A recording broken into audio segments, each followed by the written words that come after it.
कैसे हैं सब लोग? ठीक ठाक है। अटेंडेंस लगवा दो अपनी। कौन कौन प्रेजेंट है?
सुंदर, मैं तो बोली ही नहीं अभी।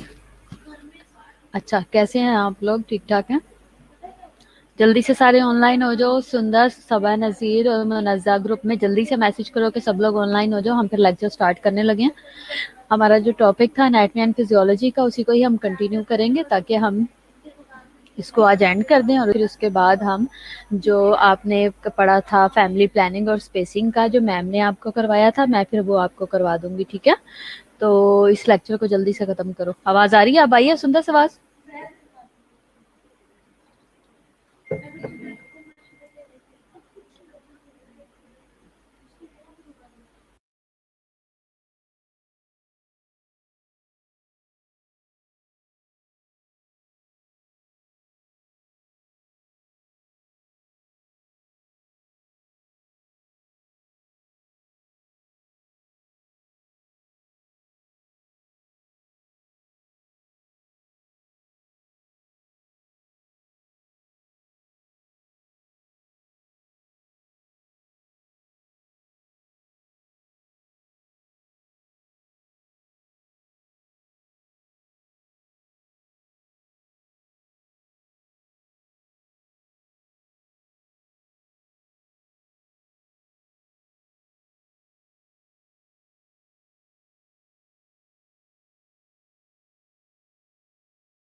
हाँ जी।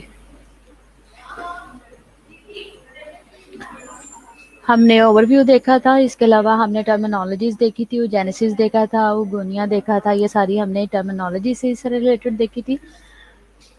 क्या हुआ, अभी भी आवाज़ नहीं आ रही आपको? ठीक है, फंक्शंस क्या थे फीमेल रिप्रोडक्टिव ऑर्गन्स के, मैंने आपको बताया था। ठीक है, फिर हमने ये ऑर्गन्स देखे थे और उनका फंक्शन देखा था। ठीक है, और साथ में फंक्शन हमने देखा था, इंटरनल जो ऑर्गन्स हैं उनका देखा था, और साथ में हमने एक्सटर्नल ऑर्गन्स का अलग अलग देखा था। ठीक है,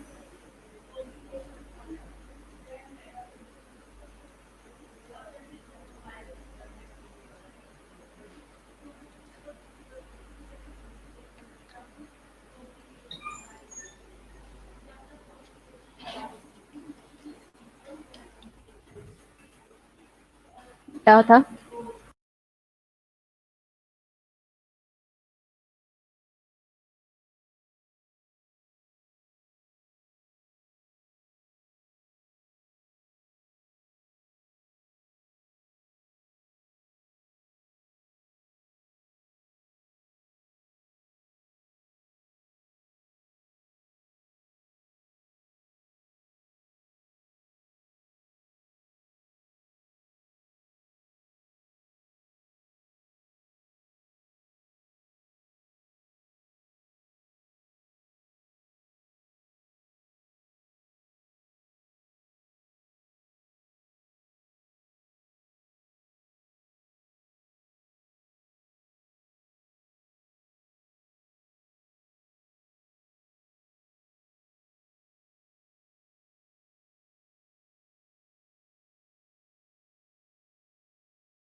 हाँ जी, अब आवाज़ आ रही है? अब आ रही है?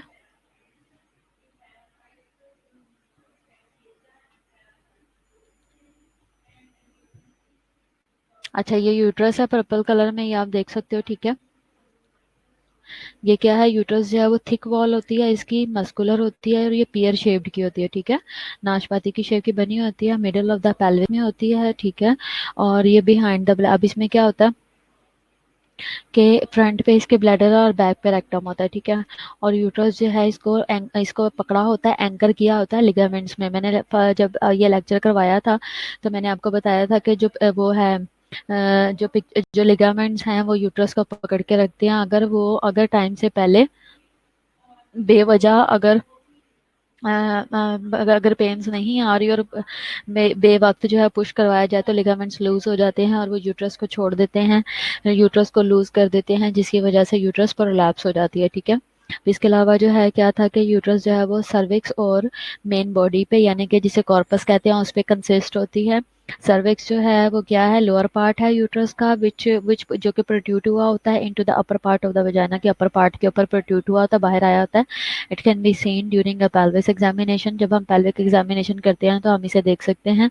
Like the vagina, the cervix is lined with the mucous membrane, mucous membrane की तरह की बनी होती है, mucous membrane की बनी होती है, ठीक है, cervix भी, but the mucous membrane of the cervix is smooth, वो ज़्यादा स्मूथ होती है। sperm can enter and menstrual blood can exit the uterus through a channel in the cervix।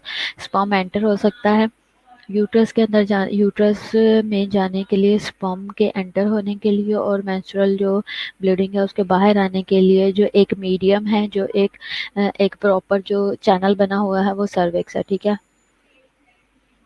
The cervical canal is usually narrow, narrow होती है, but during labour के दौरान में जो है the canal widens to let the baby through, ठीक है।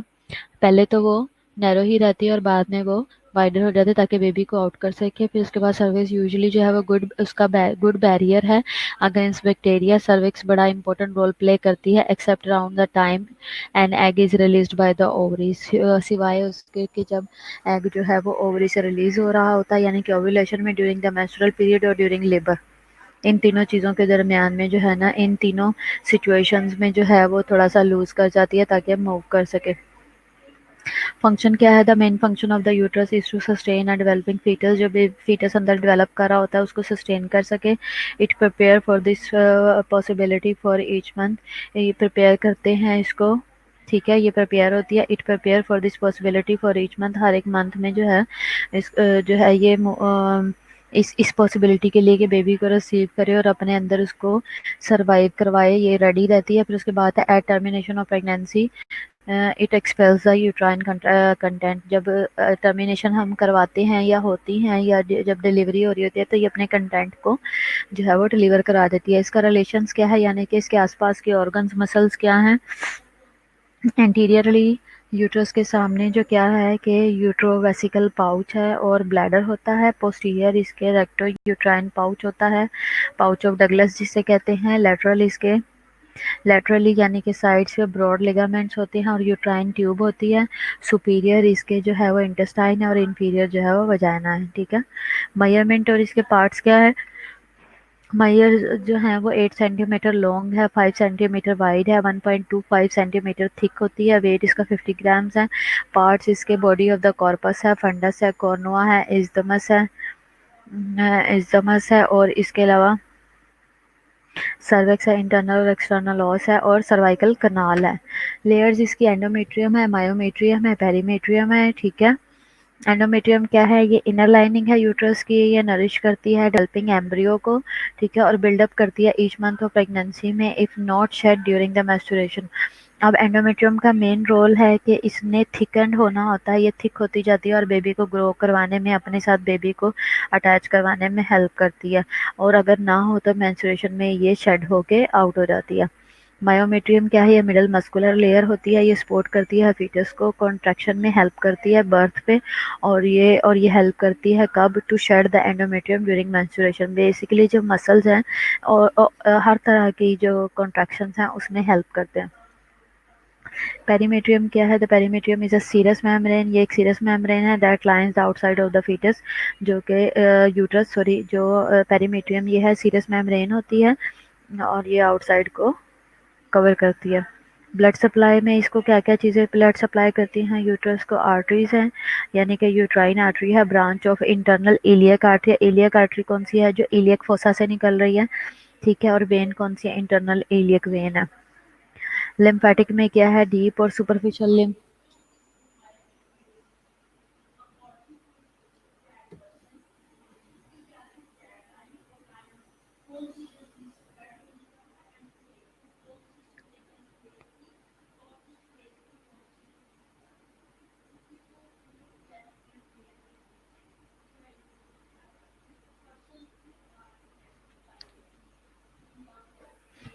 Lymphatic इसके अंदर हमारा जो लिम्फेटिक सिस्टम है वो कहाँ कहाँ से इन्वॉल्व होता है इसके अंदर डीप और सुपरफिशियल लिम्फ नोड्स जो हैं, लिम्फ वेसल्स इसके अंदर इन्वॉल्व होती हैं, ठीक है। नर्व सप्लाई इसकी कौन क्या हो रही होती है? इसमें पैरासिम्पथेटिक और सिम्पथेटिक नर्व सप्लाई हो रही होती है। फ्लोपियन ट्यूब्स और या फिर ओविडक्ट्स हम किसे कहते हैं, ये कनेक्ट होती हैं टू ईच ओवरी के साथ। एग के साथ egg will enter through an opening called a fimbria, ठीक है। Cilia sweep the egg down towards अच्छा, मैंने आप लोगों को एक लिंक भेजा था वीडियो का जिसके अंदर ओव्यूलेशन से लेके कंसेप्शन तक का सारा था, वो पूरी साइकिल थी। वो देखा था आप लोगों ने? हाँ जी फौजिया, आपने देखा था वो लिंक? मैंने आपको ग्रुप में भेजा था। हाँ जी, हाँ जी, खुश नसीबा मरियम जफर। फर्टिलाइजेशन भी लकर है, ठीक है। It will be die within 48 hours, ठीक है। ये फ्लोपियन ट्यूब्स हैं, फिमरियाज दिखाई हुई हैं। फ्लोपियन ट्यूब्स क्या हैं? ये टू फ्लोपियन ट्यूब्स हैं which are about 4 to 5 inches की होती हैं, 10 to 13 सेंटीमीटर लॉन्ग होती हैं। ये एक्सटेंड होती है from the upper edge of the uterus towards the ovaries. Fallopian tubes are lined with tiny hair like projections, ठीक है। फ्लोपियन ट्यूब जो हैं वो लाइंड होती हैं छोटे हेयर लाइक प्रोजेक्शंस की तरह। Cilias and the muscles in the tube walls propel an egg downward through the tube to the uterus. Fallopian tubes हैं वो लाइन हुई होती हैं हेयर लाइक प्रोजेक्शन के साथ, ठीक है। और ये जो सिलियाज होते हैं और जो मसल्स होते हैं ट्यूब्स के अंदर, ट्यूब वॉल के अंदर, ये प्रोपेल करते हैं, एक्सपेल करते हैं या पुश करते हैं एग को downward to the uterus. The egg may be fertilized by a sperm in a fallopian tube. Fallopian tube के अंदर ही एग जो है वो फर्टिलाइज हो जाता है स्पर्म के साथ। रिलेशन इसका किस किस के साथ है?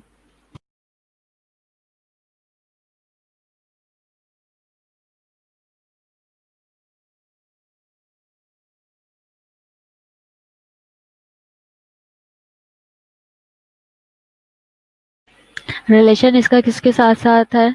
एंटीरियर और पोस्टीरियर, एंटीरियर पोस्टीरियो और सुपीरियर जो है इसमें क्या है? पेरिटोनियल कैविटी और इंटेस्टाइन है, ठीक है। लेटरल साइड पे side wall of the pelvis है। इंटीरियरली इसमें ब्रॉड लिगामेंट है और ओवरीज हैं। मीडियल में इसमें uterus lies between the uterine tubes है। पार्ट्स क्या है? इंटेस्टाइनल पोर्शन है, इस्दमस है, एम्पुला है, फंडिबुलम है और इंट्रा म्यूरल पार्ट्स हैं। ब्लड सप्लाई में आर्टरी है, वेन है, सिंपैथेटिक है, अलोंग विद द ओवरीज है, वेसल्स है to the para aortic nodes है। नर्व सप्लाई में यूट्राइन और ओवेरियन नर्व्स हैं, ठीक है। ओवरीज क्या है? मैंने आप लोगों से एक क्वेश्चन पूछा, आप लोगों ने रिप्लाई नहीं किया। फौजिया, मैंने आपको बाय नेम बोला है कि फौजिया आपने देखी है वीडियो या नहीं, और खुश नसीबा और मरियम जफर। क्या आप लोगों को मेरी आवाज नहीं आ रही? मैंने कोई क्वेश्चन पूछा आप लोगों से।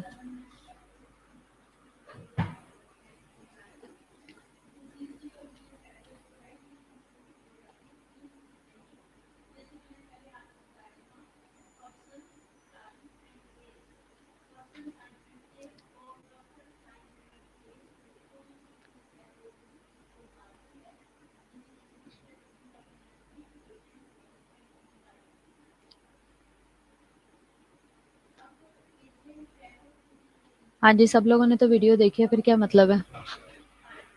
हाँ मरियम, पहले क्यों नहीं देखी?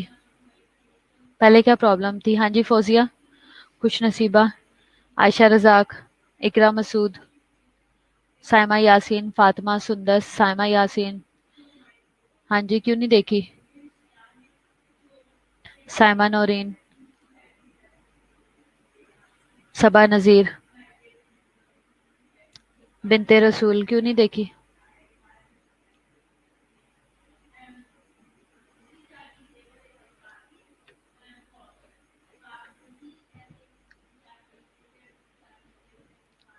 अगर मैं आपको ग्रुप में कोई भी चीज भेज रही हूँ तो वो इम्पोर्टेंट है, ठीक है, तो वो आप लोगों ने देखनी है। ओवरीज जो है वो यूजुअली पर्ल होती है, पर्ल कलर की होती हैं और ऑब्लोंग होती हैं, और इसके अलावा about the size of walnut होती हैं, ठीक है। They are attached to the uterus by the ligaments. In addition to production female sex hormone produce करती हैं ओवरीज, एस्ट्रोजन और प्रोजेस्टेरोन करती हैं, और मेल सेक्स हार्मोन करती हैं। The ovaries produce and release eggs है। द डेवलपिंग एग सेल्स, जिन्हें oocytes कहते हैं, ठीक है, are contain fluid filled cavity होती हैं। फॉलिकल जिसे कहते हैं in the wall of the ovaries है, ठीक है। ईच फॉलिकल कंटेन्स oocytes, हर एक फॉलिकल के oocytes होते हैं। ये आप देख सकते हो, ओवरीज है, फिम्ब्रियाज ने पकड़ा हुआ है, ठीक है। रिलेशन इसका इंटीरियरली जो है इसमें ब्रॉड लिगामेंट्स होते हैं, पोस्टीरियरली इसमें इंटेस्टाइन है, लैटरली जो है वो इनफंडिबुलम होता है, इनफंडिबुलो पैल्विक लिगामेंट होता है, और side wall of the pelvis होता है। सुपीरियर में इसके जो है वो यूट्राइन ट्यूब है, और इसके अलावा जो इंफीरियर है उसमें ओवेरियन लिगामेंट्स हैं। स्ट्रक्चर इसका मेड्यूला है, कॉर्टेक्स है। मेड्यूला जो है वो सपोर्ट करता है फ्रेमवर्क को, और मेड ऑफ फाइब्रस होता है, और हैज़ ओवेरियन ब्लड वेसल्स है। लिम्फेटिक और जो नर्व नर्व है वो ट्रैवल करती है थ्रू इट, ठीक है। कॉर्टेक्स जो है ये फंक्शनिंग पार्ट है ओवम का, contains ovarian follicles in different stages. Blood supply में आर्टरी है और वीनस है। आर्टीरियल जो है वो क्या करता है, ओवेरियन और एब्डोमिनल एओर्टा है। ओवेरियन जो है, वीनस में क्या है, ओवेरियन वेन है। लिम्फेटिक में along the ovarian vessel to para aortic nodes है। और नर्व सप्लाई में क्या है, ovarian nerves from the T10 segment है। ओव्यूलेशन में मैंने पहले देखी थी,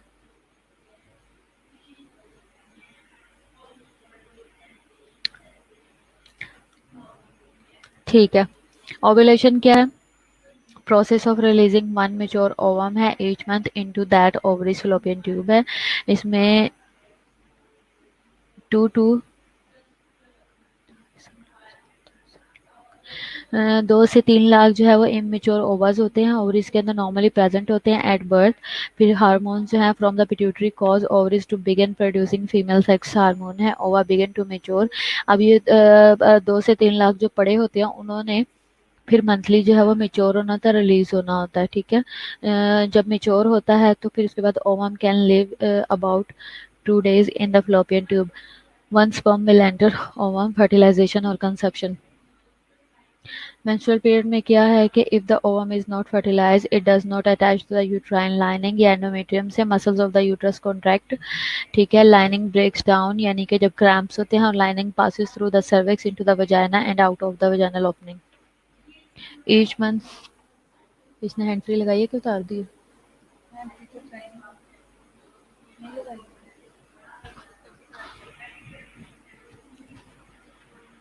एज मंथ जो है ना वो यूट्रस प्रिपेयर करती है फॉर पॉसिबल प्रेगनेंसी के लिए। हार्मोन्स जो है वो कॉज करते हैं थिकनिंग ऑफ द एंडोमेट्रियम को।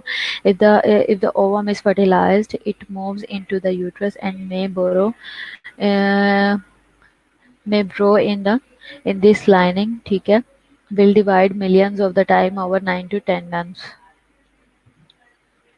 menstruation में process of the shedding of the lining of the uterus होता है, usually last 4 to 7 days होता है, may be shorter और longer depending on the female's individual cycle है। regulated by the hormone 2 to 3 tablespoon of blood, इसके अंदर सिर्फ जो है वो loss होता है एक menstruation में, और rest of the flow is other tissue है that makes up the endometrium है। blood and tissues are not needed, person should not be weak or ill from loss। अगर किसी को थोड़ा ज़्यादा लॉस भी होता है, या इसके लॉस में जो menstruation में लॉस होता है उसमें कोई भी इतना वीक नहीं होता है कि वो वीक हो या इल हो जाए, ठीक है।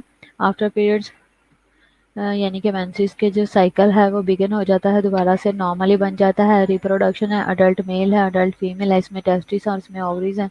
स्पर्म 23 है, ओवम 23 है, और दोनों मिलके जाइगोट बनाते हैं, और वो 46 क्रोमोसोम्स का होता है। ग्रोथ बाय माइटोसिस होती है, ठीक है। मेमरी ग्लैंड्स है, मेमरी ग्लैंड्स में क्या है कि mammary glands are sweat glands है, specialised for the production of the milk है। The milk produce secretory cells, cells form walls of the bulb-shaped chamber called alveoli that join that together with duct in grapes-like fashion है to form clusters called lobules.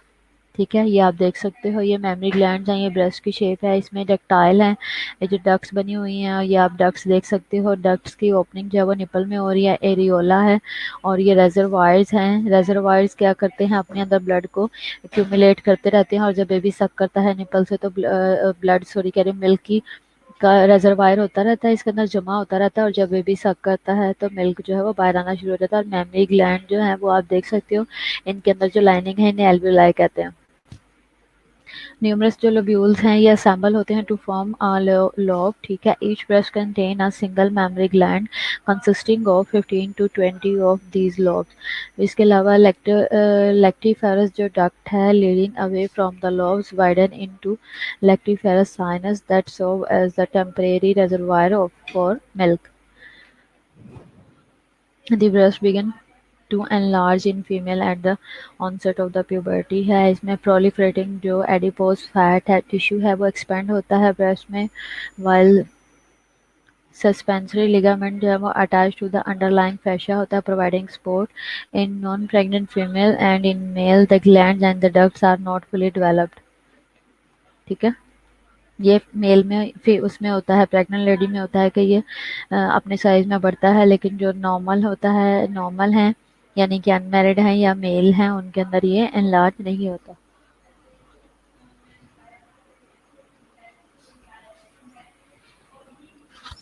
अच्छा, आपको family planning का या birth spacing की समझ आई थी?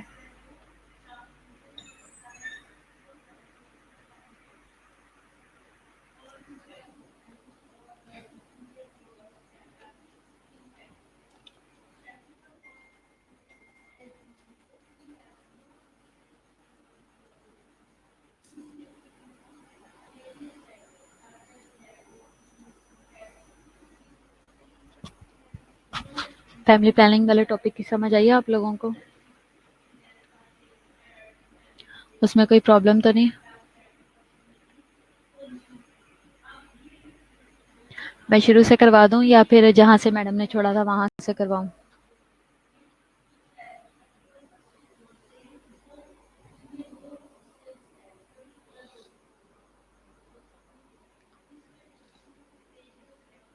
मैं next lecture upload कर रही हूँ फैमिली प्लानिंग वाला। ठीक है।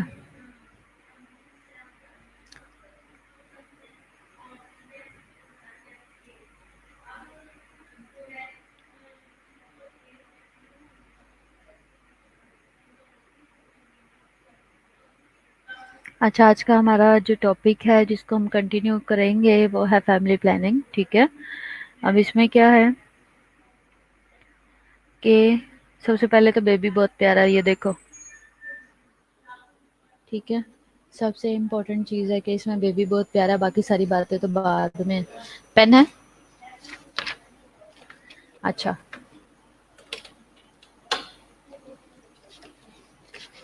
दूसरा क्या है,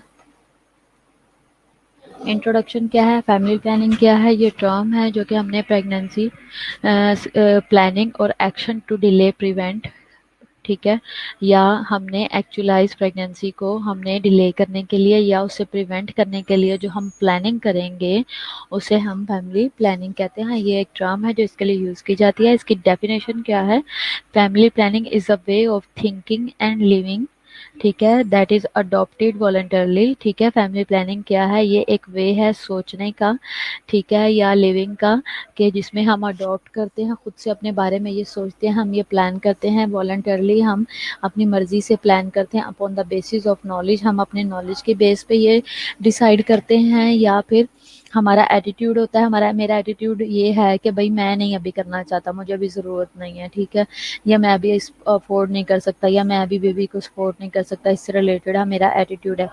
और या फिर हमारा अपना जो रिस्पॉन्सिबल डिसीजन होता है by individuals and couples in order to promote health and welfare of the family group.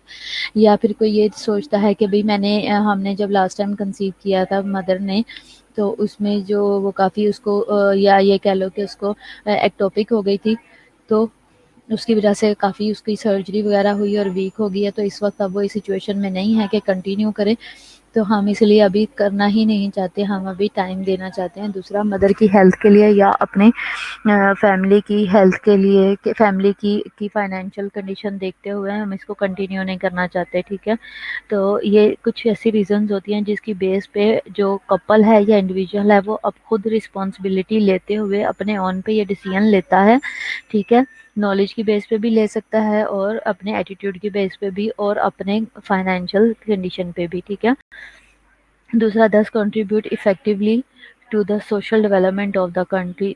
Plus इसके साथ साथ ये इफेक्टिवली हमारी कंट्री की जो सोशल डेवलपमेंट है उस पर भी ये इफ़ेक्ट करता है। वो जिस तरह से है ना कि जितने थोड़े बच्चे होंगे उतना ही, जितनी कम आबादी होगी उतना ही वो कंट्री जो है वो ज़्यादा अच्छा काम कर पाएगी ताकि रिसोर्सेज का प्रॉपर यूटिलाइज हो सके, तो इस तरह से कंट्री के लिए भी बेनिफिशियल होगा। ऑब्जेक्टिव्स क्या हैं? डब्ल्यूएचओ ने क्या कहा है कि the use of a range of methods of fertility regulation to help individuals और कपल्स अटेन सर्टेन ऑब्जेक्टिव्स, ठीक है। इसका क्या है, डब्ल्यूएचओ क्या कहता है कि use of range of methods जो है ना फर्टिलिटी रेगुलेशन के, रेगुलेट करने के, ये क्या है, हमारा एम ये है कि हम हेल्प करें इंडिविजुअल की और कपल्स की कि वो सर्टन ऑब्जेक्टिव्स को अटेन कर सकें, उनको अवेल कर सकें, ठीक है। जैसे कि अवॉइड अनवांटेड बर्थ्स, ठीक है। हमारा ऑब्जेक्टिव ये है कि जो अनवांटेड बर्थ्स हैं वो ना हो, ठीक है। अब अनवांटेड बर्थ्स कैसे होती हैं कि पेरेंट्स नहीं चाह रहे होते बेबी हो, लेकिन वो अपनी जो सेक्स लाइफ है उसको एंजॉय करना चाहते हैं, ठीक है, लेकिन वो बेबी को नहीं चाह रहे होते, तो ये उस वजह वो जो सिचुएशन है कि उनकी जो नॉर्मल लाइफ है वो भी डिस्टर्ब ना हो और प्लस जो अनवांटेड बर्थ है वो भी ना हो, ब्रिंग अबाउट वांटेड बर्थ।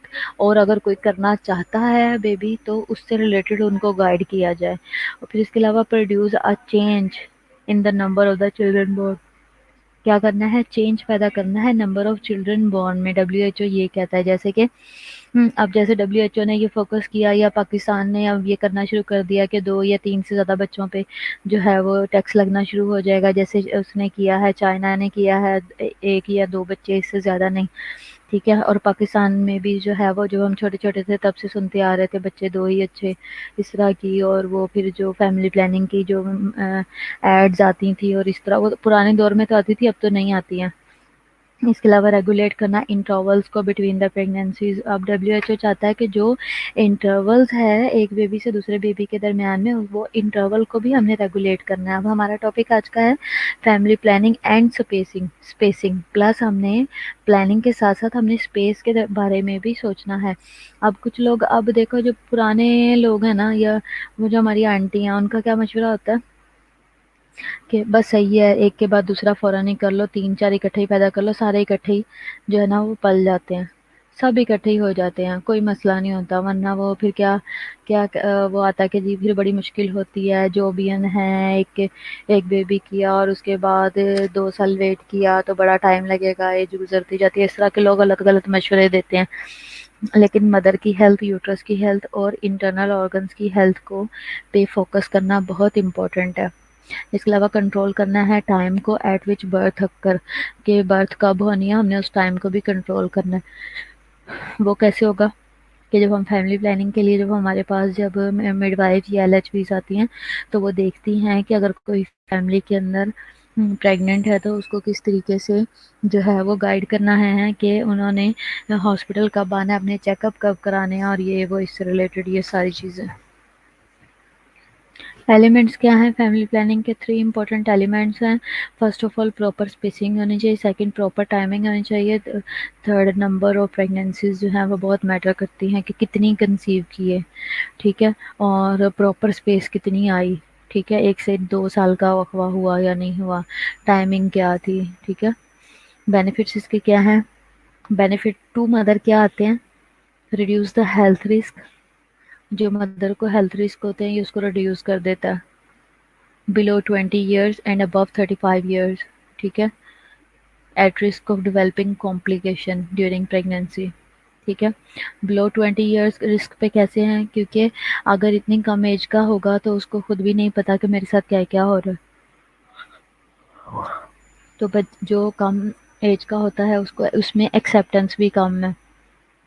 तो अपनी जो रूटीन में उसके साथ जो प्रॉब्लम्स वो आ रही होती हैं, जो बॉडी में चेंजेस आती हैं, उसे वो मेंटली तौर पे इतना मेच्योर नहीं होता है कि एक्सेप्ट करे, तो उससे भी प्रॉब्लम्स आती है। और अबव 35 हो तो भी प्रॉब्लम आती है, क्योंकि वो ओवर एज हो जाता है। फिजिकल स्ट्रेन जो है वो चाइल्ड बेयरिंग का वो भी क्या है, उस वो भी कम हो जाता है। बेनिफिट ये होता है मदर को, reduce number of maternal death. इसमें इसका बेनिफिट ये है कि इसमें मैटरनल डेथ्स, जो माँओं की डेथ्स होती थी, वो कम हो जाती है, रिड्यूस कर देता है रिस्क ऑफ ओवेरियन सिस्ट को। हेल्थ बेनिफिट चिल्ड्रंस के लिए क्या क्या होंगे? चिल्ड्रन के लिए है, सबसे पहले इंश्योर करता है better chance of survival at birth. Better chance किस तरह से होगा सर्वाइवल का एट बर्थ? कितना सुकून हुआ है। बेटर चांस कैसे होगा सर्वाइवल का एट बर्थ? बताओ। हाँ जी। हाँ जी फातिमा। बच्चों के लिए अगर फैमिली प्लानिंग प्रॉपर की गई है तो बच्चों के लिए बेटर चांस कैसे होगा सर्वाइवल का? हाँ जी फातिमा, आप बताओ।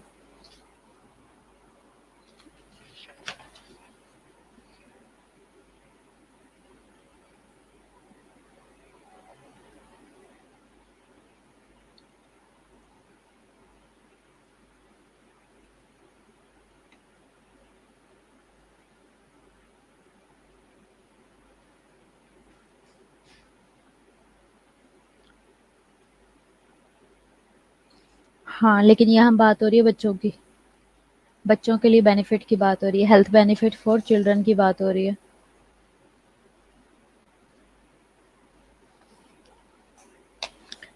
हेल्थ बेनिफिट फॉर चिल्ड्रन की बात हो रही है कि चिल्ड्रन के लिए कैसे इफेक्टिव होगा। मदर के तो हमने पहले देख लिया है ना।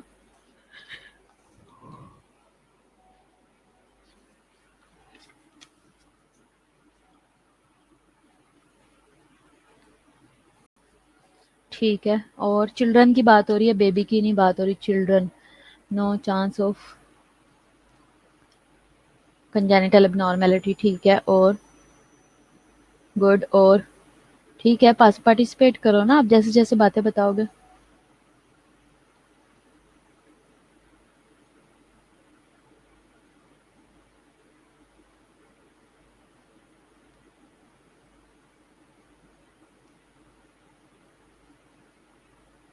जैसे आप रिसोर्सेज होंगे, हाँ वेरी गुड, एक्चुअली मैं यही सुनना चाह रही हूँ। इसमें यही होता है कि हमारे पास रिसोर्सेज अच्छे हो जाते हैं, तो सर्वाइवल की बात हो रही है कि बेटर चांस मिल जाता है सर्वाइवल का, कि हाँ बॉन्डिंग विद पेरेंट्स भी बहुत अच्छी हो जाती है, ठीक है। तो क्या होता है कि हम फिर इस तरह से बच्चा जो है वो अच्छा सर्वाइव करेगा, उसको रिसोर्सेज अच्छे मिलेंगे, पढ़ाई के, खाने के, और माँ बाप जो है वो अच्छे से वो कर सकेंगे बच्चे का को जो है अ, वो अच्छा करवा सकेंगे। क्या नाम लेते हैं, क्या होता है वो?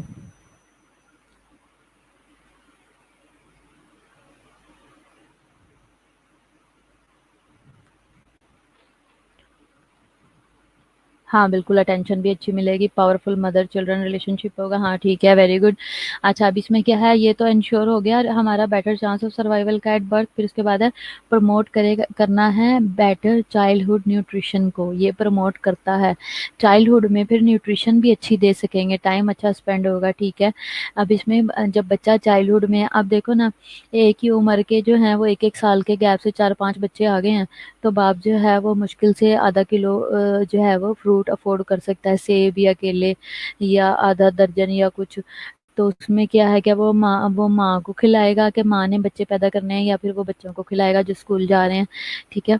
तो इस तरह से क्या होगा कि मुश्किल से आधा आधा फ्रूट भी नहीं बच्चों को मिलता, ठीक है। दूध किलो नहीं अफोर्ड कर सकते, जो जो अभी बिल्कुल ही न्यू बॉर्न है उसको देना है दूध पीने के लिए, या फिर जो 4-5 बच्चे घर में पल रहे हैं उनको देना है। तो इस तरह से फिर रिसोर्सेज कम हो जाते हैं। प्रमोट, इसके अलावा बच्चों से रिलेटेड क्या है कि प्रमोट करता है फिजिकल ग्रोथ और डेवलपमेंट को। ठीक है, बेनिफिट ये है कि बच्चों की फिजिकल ग्रोथ भी अच्छी होती है, डेवलपमेंट भी अच्छी होती है जब उन्हें रिसोर्सेज अच्छे मिलते हैं, जब उन्हें घर में सहूलतें मिलती हैं, खाना अच्छा मिलता है, डाइट अच्छी मिलती है और रिलेशन अच्छा होता है, हेल्दी रिलेशन। अब काफ़ी सारे बच्चे हों और शोर शराबा कर रहे हों, मार कुटाई हो रही हो, तब माँ भी जो है वो इरिटेट रहेगी और सारे बच्चों को मारेगी भी और बच्चे जो है वो फ्रस्ट्रेटेड भी रहेंगे। जब दो ही बच्चे होंगे, अच्छे से खेल रहे होंगे, उनकी परवरिश भी अच्छी होगी और उनकी आगे ग्रूमिंग भी सही रहेगी। प्रिवेंट करता है बर्थ डिफेक्ट्स को, ठीक है, जो हम पहले बात कर चुके हैं। हाँ, हाँ, ठीक है, हाँ, सबा ठीक कह रही हो आप। हेल्थ बेनिफिट्स फादर के लिए क्या है? हाँ, फादर के लिए भी देखो कितने इम्पोर्टेंट हैं। हमने कभी फादर पे तवज्जो नहीं दी। क्या है? Allow father to keep a constant balance, balance को कांस्टेंट कर सके हमने। अब ये अलाउ करता है, ये स्पेस देता है फादर को कि वो कांस्टेंट कर सके बैलेंस को between their physical, mental and social wellbeing. ठीक है, जब अच्छा वो होता है, जब लिमिटेड बच्चे होते हैं, जब लिमिटेड हिसाब किताब होता है, तो उससे ये होता है कि फादर जो है वो बैलेंस कर सकता है अपनी फिजिकल हेल्थ में, मेंटल हेल्थ में और सोशल वेलबींग में। ठीक है, मैं फिजिकल कैसे होगा कि अगर उसके बच्चे ज़्यादा हैं तो उसे पता है कि मैंने कमा के लाना है। हाँ, इकोनॉमी बैलेंस, तो उसे पता है मैंने कमा के लाना है, मैंने मेहनत करनी है, डबल ट्रिपल जॉब्स करेगा इतने सारे बच्चों को पालने के लिए, और अगर नहीं रिसोर्सेज पूरे कर पाएगा, खाना ही पूरा नहीं कर पाएगा, बाकी सारे जो आइटम्स हैं उसके अलावा, तो क्या है कि वो मेंटली भी अपसेट रहेगा, सोशल वेलबींग उसकी नहीं रहेगी, सारा दिन घर से बाहर रहेगा या चिड़चिड़ा रहेगा, घर में लड़ेगा बीवी से, बीवी आते को लड़ेगी बच्चों के लिए लाए ही नहीं, खाना नहीं लाए, ये वो, तो उससे आपस में माहौल ख़राब होगा। इसके अलावा क्या है? Increased father sense of respect.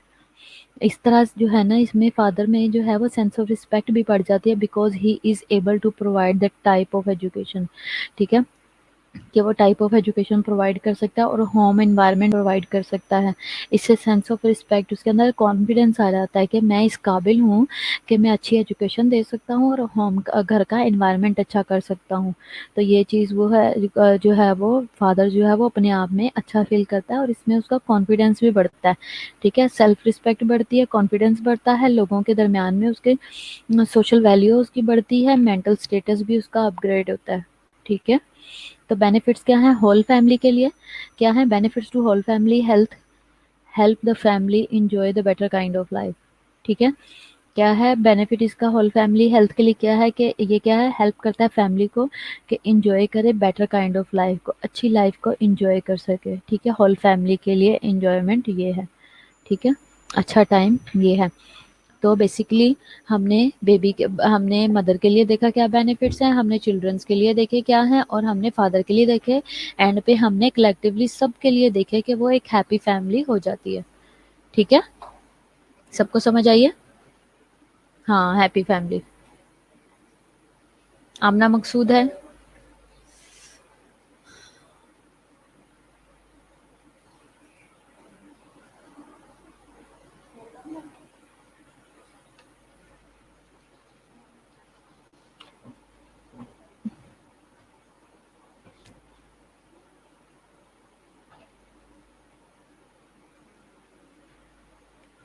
Maimoona है, मारिया तुफैल, सबा है।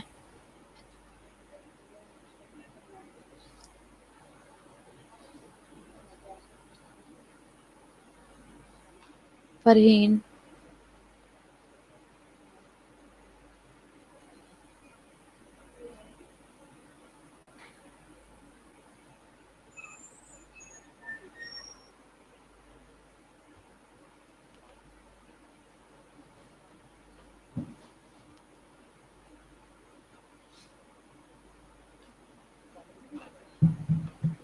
हाँ जी, इसके अलावा अब हमारे आगे नेक्स्ट क्या है कि अब हमने प्रॉपर देखना है कि प्लानिंग क्या है और स्पेसिंग क्या है। ठीक है, सादी।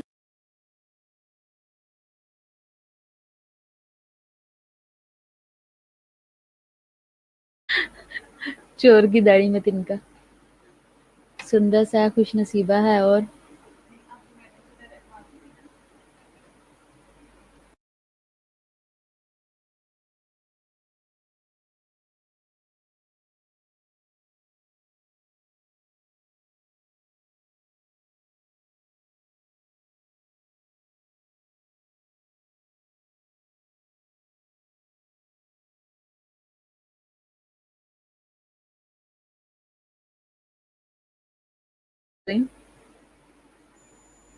बता दो क्या खाना है।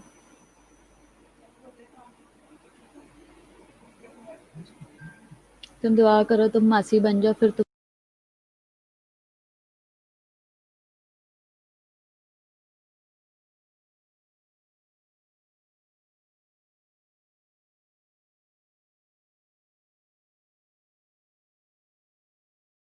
बच्चों आप लोग ये रिवाइज कर लो, ठीक है? मैं इतनी देर अटेंडेंस ले लेती हूँ, ठीक है?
सब लोग अपनी अटेंडेंस एक दफ़ा बोल दो, जिन लोगों ने अभी तक नहीं लगाई। जिन लोगों की अटेंडेंस नहीं हुई है वो एक दफ़ा अटेंडेंस अपनी लगा लें।